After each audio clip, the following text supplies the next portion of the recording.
How do you start a spiritual business? I'm actually getting a lot of these requests coming through, so I thought I'm going to put together a quick video and break it into 4 bits for you to really walk you through those first initial steps to help you get started with your own spiritual business if you are spiritually aware, or maybe you are going through your spiritual journey and your awakening process and you realize that the job that you are in, it really sucks, and you want to be doing something more meaningful that's actually in line with who you are, and it allows you to bring your spirituality into your career and your business life as well.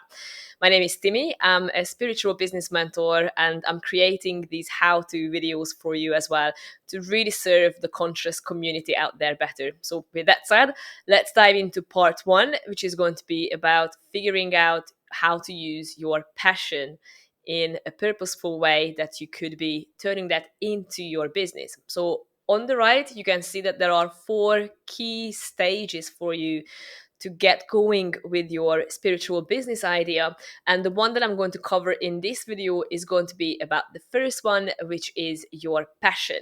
So, what you really need to be figuring out is that how I can bring my real, authentic self into a successful business that not only is profitable, but it serves the community, it serves humanity, and it helps the world to become a little bit better.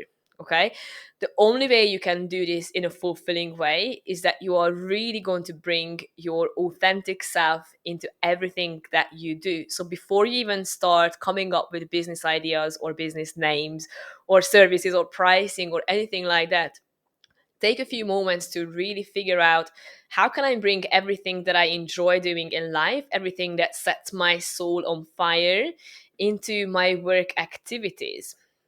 Let me explain what I mean. So, you've got these little pointers here to help you figure these out. So, think around your general interests. What are the sort of things that you are interested in life? What are the certain things that you can get lost in, and time kind of slows down or completely stops? So, it could be things like reading, singing, hiking, talking to people, supporting others, listening to music, whatever these things are.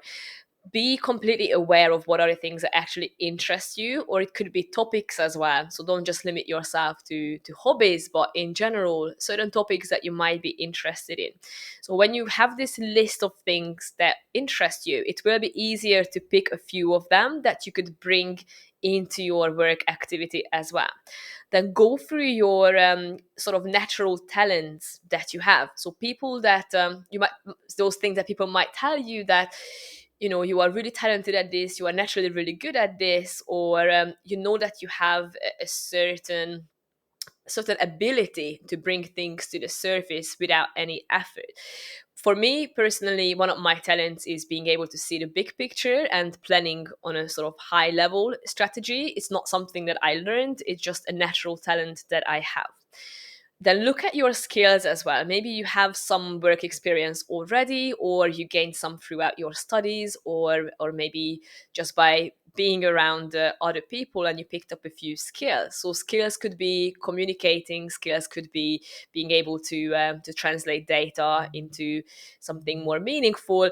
Anything that is relevant to creating your own business, bring that into the game as well, and make sure that you are going to be using the skills that you enjoy using as well. Okay, and the last bit, which is the most important one, is really understanding what your core values are as a person. What are the things that you believe in? What are the things that you would fight for? What are the things that you would stand up for? What are the things that you just simply cannot say that, okay, I'm gonna roll with this no matter what because it goes against your values?